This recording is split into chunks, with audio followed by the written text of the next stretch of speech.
కార్తీక పురాణం 23వ అధ్యాయం. కావేరి యందు పురంజయుడు కార్తీక వ్రతము చేయుట. అగస్త్యముని పలికెను. అత్రిమునీంద్ర, పురంజయుడు యుద్ధమందు జయమొందిన తరువాత ఏమి చేసెనో నాకు తెలియచెప్పుము. అత్రి పలికెను. శత్రుబాధారహితమైన అయోధ్య పట్టణమందు పురంజయ మహారాజు సమస్త ధనుర్బాణులను శ్రేష్ఠుడై, ఇంద్రతుల్య పరాక్రమవంతుడై, సత్యవాదియు, సదాశుచియు, దాతయు, భోక్తయు, ప్రియవాదియు, రూపవంతుడను, అమిత కాంతివంతుడును, సమస్త యజ్ఞకర్తయును, బ్రాహ్మణ ప్రియుడును,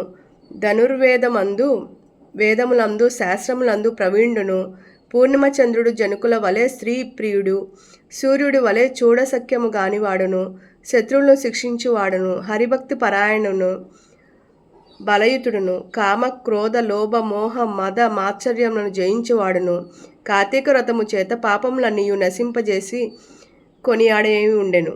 ఇట్లున్న పురంజయునకు విష్ణుసేవ యందు బుద్ధి జనించి హరి ఎట్లా ఆరాధింతును, ఏ దేశమందు, ఏ మాసమందు, ఏ క్షేత్రమందు సుఖముగా ఆరాధింపును, ఇట్లని చింతించుచున్న రాజుకు ఆకాశవాణి ఇట్లనియే.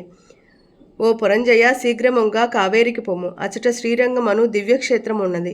అచట శ్రీరంగనాథుడు వసించి ఉన్నాడు. కాబట్టి సంసారఛేదనమును చేయువాడు శ్రీరంగ నిలయుని సేవించమని చెప్పి ఊరకుండుము. ఆ మానవుని రాజు అయోధ్య పట్టణమును విడిచి తన చతురంగ బలములతో అనేక క్షేత్రములను, తీర్థములను జూచుచు కావేరీ మధ్యనున్న శ్రీరంగమును చేరెను. కార్తీక మాసమంతయు అచట ఉండి కావేరీ మధ్యము నివాసముగా గలవాడై శేషశాయి అయిన విశ్వమంగళముడైన శ్రీ రంగనాథ స్వామిని పూజించుచు కార్తీక వ్రతము శాస్త్రోత్తముగా చేసెను. కృష్ణ కృష్ణాయని గానము చేయుచు, గోవింద వాసుదేవాయని నిరంతరం కీర్తించుచు, విష్ణు పూజాపరాయణుడైన స్నాన దాన జప హోమములు దేవాభిషేకములు చేయుచు శేషశాయి శ్రీరంగనాథుని విధియుక్తముగా ఆరాధించి మాసమంతయు ఇట్లు వ్రతము శిల్పి మాసమంతయు ఉద్యాపన చేసి తన పట్టణమును గురించి బయలుదేరను. మధ్యనున్న దేశములు చూచుచు సమృద్ధమైన తన దేశమునకు పోయి అందున్న అయోధ్య పట్టణమును చూచెను. ఆ అయోధ్య అనేక రాష్ట్రములకు అలంకారమై సంతోషంతో పుష్టితోనూ గూడిన జనులు కలిగినది.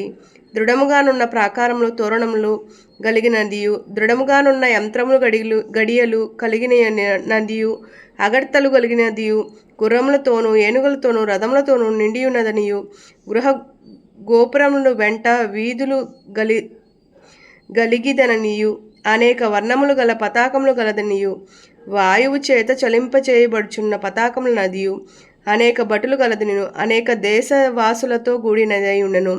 అచట బ్రాహ్మణులు, సర్వశాస్త్రవేత్తలు, క్షత్రియులు, శత్రు సైన్య భేదకులు, వైశ్యులు, సర్వరత్నదాతలు, శూద్రులు, సర్వసంపదలు అనుభవించువారు, అచట స్త్రీలు సుందరులు, హంసల వలె ఏనుగుల వలె నడుచువారును, చెవులు వరకు నుండు విశాల నేత్రములను గలవారును, గొప్ప పిరుతులు గలవారును, సన్నని నడుము గలవారును, బలిసి లావుగానున్న కుచుములు గలవారును, మంచి వస్త్రములు గలవారును, సమస్త భూషణ భూషితులుగా నుండిరి. అచటి వేశ్యలు సంగీతమందు, నృత్యమందు నిపుణులు, సౌందర్యముతోనూ లావణ్యముతోనూ కూడియున్న వారును, నిత్యం ఆనందయుక్తులు, మదోన్మక్తులు, సమస్త శ్రీ గుణభూషితులై చూచుటలోను మాట్లాడుటలోను బహు నేర్పురులై సభలలోను రాజమార్గములలోను రచ్చలలోను ఆటలాడుచుండు వారై ఉండిరి. అచట కులస్త్రీలు గుణవంతులై సర్వాభరణ భూషితులై పాతివ్రత్య పరాయణులై ఉండిరి.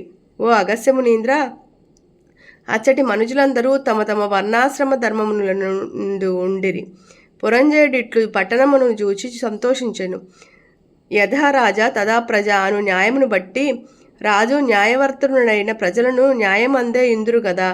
పురంజయులందరూ రాజు వచ్చుటకు విని వేలు వేలు కూడి ఎదుర్కొని రాజు మీద పేలాలు పుష్పములు చల్లిరి. రాజు పట్టణమును ప్రవేశించి తన ఇంటి ముందు ప్రవేశించింది మొదలు ధర్మయుక్తముగా భూమిని పరిపాలించెను. తర్వాత కుమారులు మనవులు గలవాడై అనేక భోగములను అనుభవించి చివరకు కుమారునికి రాజ్యభారము అప్పగించి తన భార్యతో కూడా వనమునకు పోయి వానప్రస్థానమును లమించి కార్తీక వ్రతమును వినుడకు చేయుచు హరిభక్తిని స్థిరముగా చేసి దానిచేత వైకుంఠలోకవాసివై సుఖముగా ఉండెను. అగస్త్య మునీంద్ర, కార్తీక వ్రతము మహామహిమ గలది. ఈ కార్తీక ధర్మమును హరికి ప్రియకరము. కార్తీక వ్రతమును చేయువాడు పరమపదము పొందును.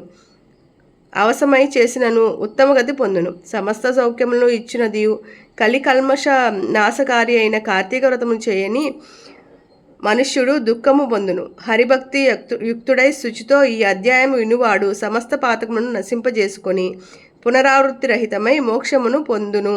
కార్తీక పురాణం 23వ అధ్యాయం సంపూర్ణం. హర నమ పార్వతీపతే. హర హర మహాదేవ.